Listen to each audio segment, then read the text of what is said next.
Bonjour à toutes et à tous, bienvenue dans cette nouvelle émission d'Overseas. Overseas qui se veut l'émission d'Agora Sécurité et qui présente les informations, les nouvelles de nos amis compatriotes des DomTom.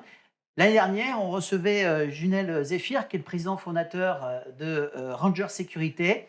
Et il nous parlait de ce qui se passait autour de la Guyane, de la sécurité, évidemment, dans cette région, de l'immigration illégale, des problématiques que nos amis guyanais rencontraient, et puis aussi des exemples du continuum de la sécurité.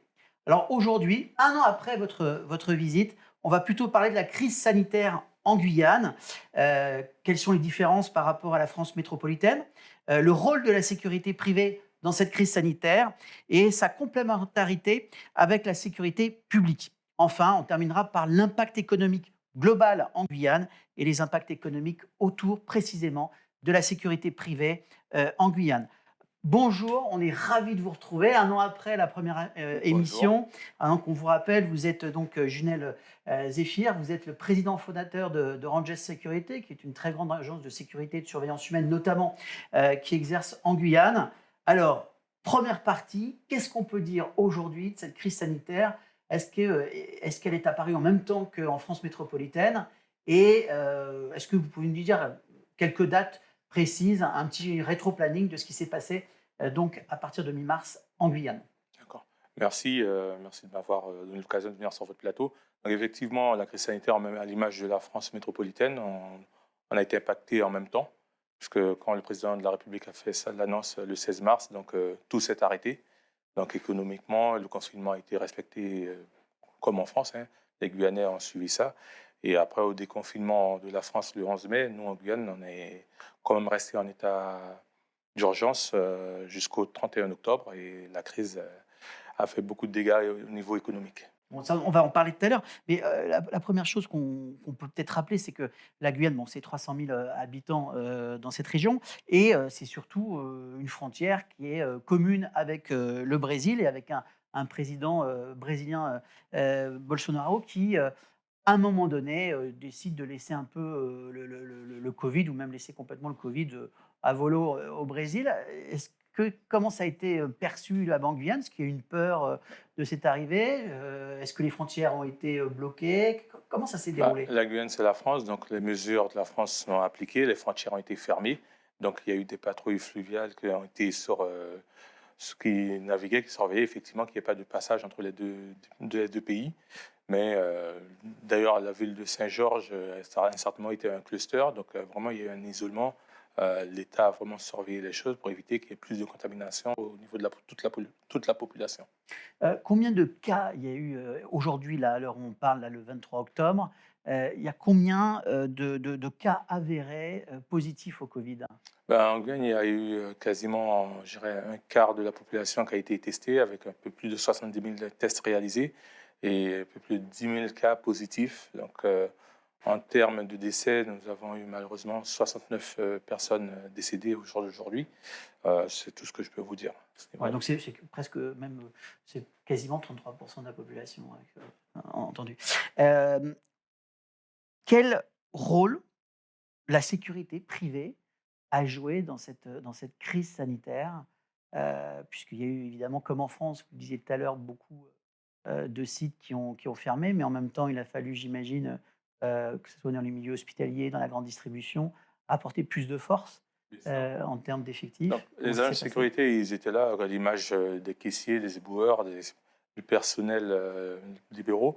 Donc, on a vraiment travaillé, les agents de sécurité étaient vraiment présents aux côtés de tous les citoyens, assurés pour filtrer les différents commerces et aussi établissements publics. Et ça, il y a eu une augmentation des agents de sécurité pardon, dans les centres commerciaux, dans la grande distribution, dans les hôpitaux. Enfin, je crois qu'il y a un grand hôpital en Guyane. Oui, bien Comment sûr.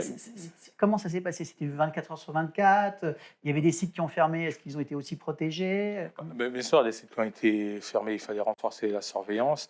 Effectivement, l'établissement public, donc sur les recommandations de l'ARS et de la préfecture, il a fallu renforcer sur certains sites les centres hospitaliers. Donc tout ça, les agents de sécurité ont joué le jeu, ils ont mis les moyens.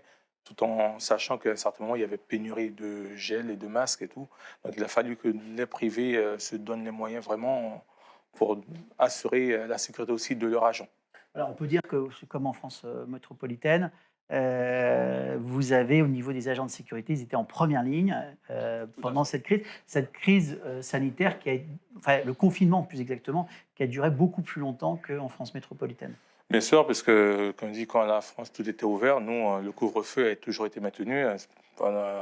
Après qu'il y ait le Donc déconfinement. entre mi-mars, grosso modo, jusqu'au 31 octobre, là, c'est en période de confinement. Ça s'est jamais arrêté, c'est ça? Non, il y a eu un couvre-feu. Le Couvre-feu, confinement s'est pardon. terminé le 11 mai en même temps, mais sauf qu'on a eu un couvre-feu qui commençait dès 18 h du lundi au vendredi. D'accord. Et ensuite, le week-end, on était vraiment D'accord. Donc confinés. confinement jusqu'au Voilà. 11 mai et à partir du 11-18 mai, c'était plutôt couvre-feu, donc à partir de 18 heures. Les autorités ont pris sont donné moyens avec l'avancement, la gestion du Covid. Ils ont adapté le couvre-feu. D'accord. Alors on voit bien qu'en Guyane, c'est vraiment le préfet qui contrôle la situation, Tout à fait. qui met les choses en place, qui a eu un certain courage aussi par rapport pour lutter contre la crise sanitaire, de faire respecter à la fois le confinement et puis mettre en place le couvre-feu, peut-être contre l'avis de pas mal de gens. Oui, mais ça a travaillé en concertation avec les élus, avec les associations. Donc la Ouais. préfecture était vraiment donner la parole à tous citoyens, mais tout en sachant qu'il fallait restreindre le virus à Mm. toute la population. Donc beaucoup de dialogue avec le préfet, avec les Ouais, associations, avec les avec représentants et les les élus. élus Voilà. là-dessus. Alors, notre président de la République, M. Macron, dit que la Guyane était un exemple et qu'il pouvait nous donner un exemple par rapport à la France métropolitaine. C'est lié justement par rapport à ça, c'est-à-dire qu'il y a le préfet joue son rôle, il y a beaucoup de communication. C'est ce que vous avez Ouais, perçu, vous, en tant que bah, patron d'entreprise au d'assurance début, il humaine? a été reproché au président de la République, vraiment tous décidés à Paris. Donc, ils ont vraiment donné les moyens aux préfets des différents départements. Et donc, il a su nous donner les moyens de gérer le problème en fonction de l'avancement de la circulation du virus. Alors, il y a un autre sujet aussi qu'il faut évoquer, qui est à la fois extraordinaire en Guyane, c'est que la Guyane, c'est quand même une population très pluriethnique, avec beaucoup de cultures différentes. Le confinement, comment ça s'est passé, l'appréhension de la population? Comment vous avez ressenti ça, vous, de votre côté? Au début, personne ne savait c'était quoi ce virus, donc tout le monde l'a accepté.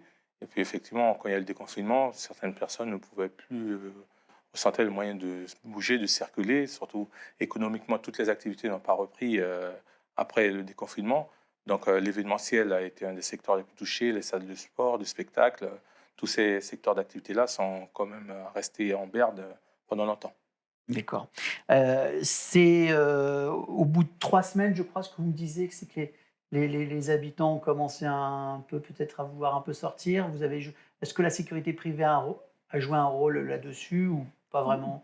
Pas vraiment, mais plus à la demande des établissements privés qui demandaient vraiment à mettre des agents pour faire respecter Ouais. les mesures barrières. Donc là, la sécurité privée a vraiment été sollicitée. Alors Ginelle, je crois que vous avez un exemple, assez original, particulier pendant cette crise sanitaire, à la demande de l'État, français, de nos forces régaliennes, où vous êtes intervenu à la demande de l'État pour, sécuriser une population. C'est Est-ce ça. que vous pouvez nous en dire un petit peu plus? Oui, c'est la commune de Camopi qui a été touchée. C'est un petit village d'Amérindiens où il y a pas, je crois, près de 300 habitants.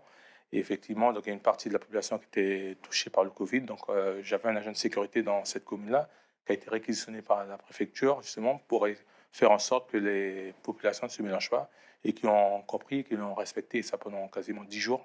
Donc, ils ne sont pas mélangés au reste ceux qui n'étaient pas contaminés ne devaient pas se mélanger. Donc, Et ça a été complètement respecté. oui, ça a C'était été. dans le sud de la Guyane, Oui, facile d'accès, un c'est peu comme? dans l'est, Non? du côté de À l'est? Saint-Georges-de-L'Oyapock, ouais. Ouais, et Pas loin du Brésil. pas loin du Brésil et c'est facile d'accès là-bas? Non, Non? Non? uniquement en pirogue ou en hélicoptère. D'accord. Beaucoup Ouais. d'endroits en Guyane, on est très Ouais. enclavés. Et ça, c'est un parfait exemple de continuum réussi, quelque part, parce que Oui, bien la sûr. mission qu'on vous a confiée, elle a réussi, Ah oui, à la elle demande était de la respectée. préfecture, nous, on a assuré la mission. Effectivement, l'État était présent partout pour justement faire en sorte que ce virus n'atteigne pas toute la population.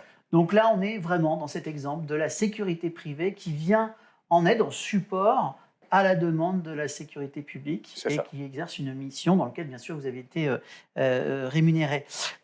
On va passer maintenant, si vous le voulez bien, à l'impact économique au niveau de la Guyane aujourd'hui. Qu'est-ce que vous pouvez en dire de cet impact? C'est le même qu'en France métropolitaine? Pareil, mais beaucoup plus, je dirais, parce que beaucoup de sociétés ont du mal à se relever la tête. Les restaurateurs, l'événementiel, les salles de sport. Donc, c'est depuis mi-septembre, les salles de sport ont pu réouvrir. Les salles de spectacle, pour la plupart, ils ne peuvent pas réouvrir parce qu'il faut faire respecter les gestes barrières. Et c'est pas, le public ne sera pas au rendez-vous parce que tout le monde craint la contamination. Mmh. Ouais. Et au niveau de l'impact économique cette fois-ci, et principalement de la sécurité privée, Nous, comment ça se passe? Ça va être dès compliqué là. lors où le président de la République a annoncé le confinement, moi, je veux dire, 50% d'activité en moins. Et c'est reparti 2 mois après où certains clients ont vraiment recommencé à faire appel à nous. Ouais, donc sur la partie évidemment de tout ce qui est sécurité événementielle, là l'impact Non. il est terrible. Depuis le mois de mars, on n'a plus fait aucun événement. Mmh. Est-ce que sur la globalité, là je parle par rapport à votre entreprise, Rangers, est-ce que vous avez grosso modo eu plus de travail avec vos agents de sécurité, plus d'heures ou plus d'agents de sécurité sur le terrain? Ça a Est-ce que c'est été, équilibré à peu ça a près? été par période. Effectivement, on a eu une baisse d'activité. Mais après le déconfinement, on est reparti. On a fait jouer le chômage partiel pour une partie des salariés. Mais je veux dire, depuis le mois de juillet, l'activité est repartie. D'accord. Ouais. Est-ce qu'il y a une petite conclusion à faire sur cette mission, que vous pouviez nous dire, une petite anecdote supplémentaire sur ce qui se passe actuellement en Guyane et notamment sur la sécurité? Est-ce qu'il y a euh, s- un développement, vous trouvez, encore plus fort en termes de communication entre la sécurité privée et la sécurité publique? Déjà l'année dernière, vous disiez que cette collaboration a été vraiment extrêmement positive, que c'est fluide.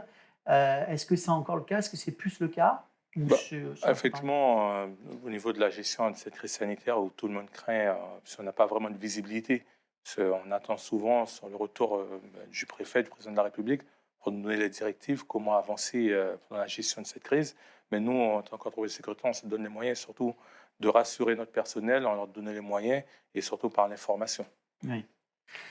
Très bien, ben, c'est sur ces mots-là qu'on va se quitter. Merci beaucoup, Junel. Je rappelais que c'était Junel Zéphir, qui est le président fondateur de Rangers Sécurité. À tous nos amis, à nos compatriotes qui viennent donc, qui sont installés dans le monde entier, dans les différentes régions françaises, n'hésitez pas à nous faire part de vos retours d'expérience et éventuellement à participer à l'émission Overseas, que ce soit à La Réunion, en Nouvelle-Calédonie, Guadeloupe, Martinique et pourquoi pas Saint-Pierre et Miquelon. Je ne les ai pas tous cités, mais on pense bien fort à vous. C'était Overseas. Merci beaucoup, Junel, et à Merci. très bientôt.